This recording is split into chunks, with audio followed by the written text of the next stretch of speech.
It has an interesting history.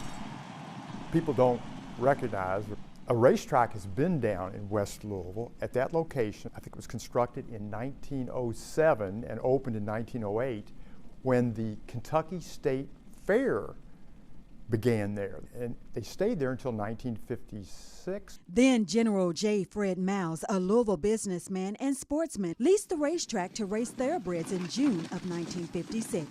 In 1957, the racetrack was extended to 5 furlongs, 5/8 of a mile, and the racetrack that same year was named Miles Park in honor of General J. Fred Miles. Known as West Louisville's racetrack, General Miles sold the track in 1962, which ultimately closed in 1975.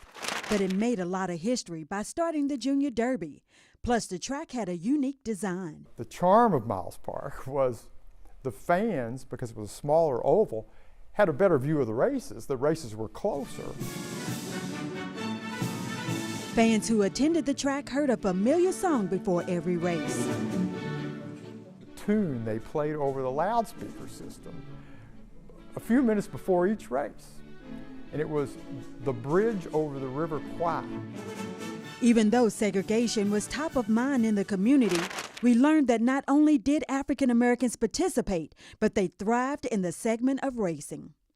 When I worked there, and when I, as a teenager, started going with my father in the late 60s, it was indeed, in fact, it was West Louisville's racetrack. I can remember a prominent black trainer who won the Junior Derby that was their biggest race in, I think, 1962, named Carl Sitgraves. And a lot of the fans were local from all around the neighborhood. When I was there, yeah, it was quite a diverse place. Louisville's own Muhammad Ali even visited the track, coming out to support the Cook brothers. Those who remember Miles Park also remember the devastating fire. That was a tragic fire. I think it was in May of 1964, shortly before the race meeting was to start.